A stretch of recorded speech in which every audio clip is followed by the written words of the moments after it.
Тема Бишкек, Кыргызстандын борбору. Бишкек шаары боюнча маалымат алабыз.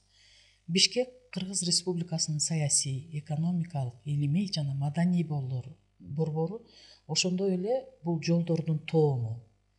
Аянты 12,7 миң гектар. Экен. Калкы азыркы 2003 жылкы маалымат боюнча калкынын саны 794-97 миң киши. Бул 2003 жылкы. Азыркы маалыматтар боюнча Бишкек шаарынын калкы 1 миллиондон ашты. Бишкек шаарында 4 административдик район бар. Алар 1 май,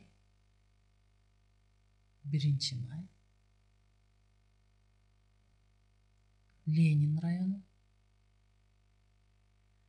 Октябрь району,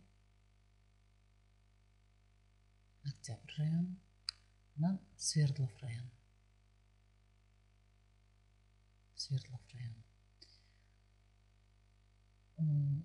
Чоң арык шаарчасы Бишкекте жана Орто Сай айылы бул Бишкектин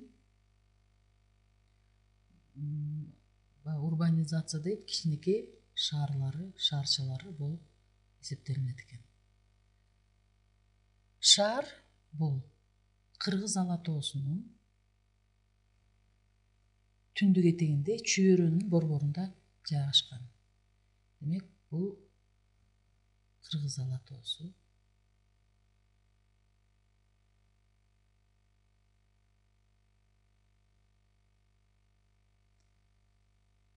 Ала тоосунун этегинде Чүйөрөндө жайгашкан. Чүйөрөнүн борбордук бөлүгү. Аламүдүн жана Ал Арча сууларынын ишлендиси пайда кылган жантайыңкы түздүктөн орун алган деңиз деңгээлинен 750-900 метр бийиктикте жайгашкан. Демек, Бишкек шаары деңиз деңгээлинен 700-950 метр бийиктикте жайгашкан.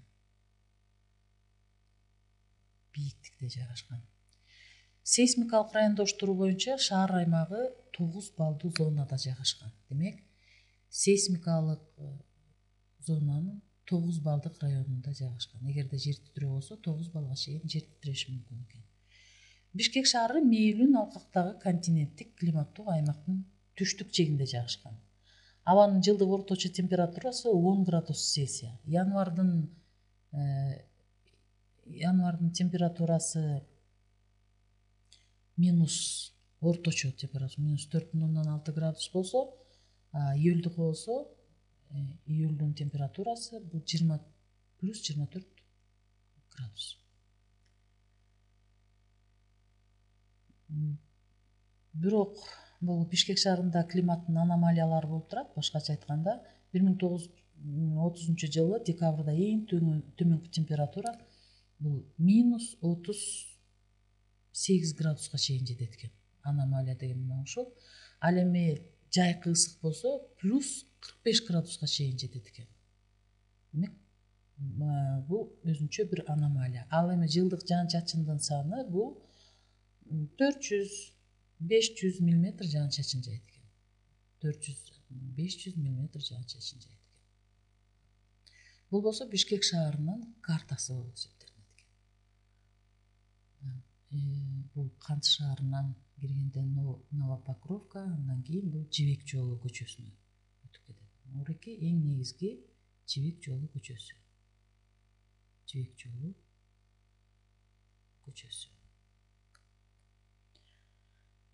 Шаар калкынын саны 99 жылкы мартта эл каттоо боюнча 762 миң адам болду. Демек, республиканын калкынын 15,8 жерге жазып коелу. Кыргызстанда калктын 15% түзөт экен. шаарда эгерде 1940-жылы 104 000 эле калк жашаса, мына азыркы мезгилде болсо уламдан улам көбөйүп отуруп миллион адамга жетти. Бул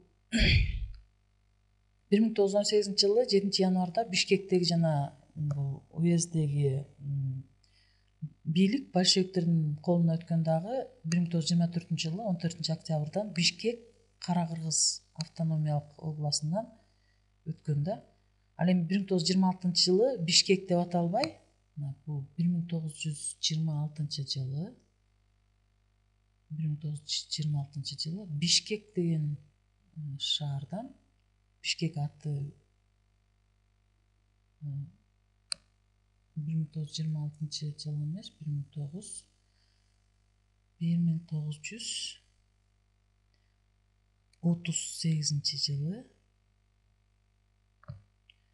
1936-жылы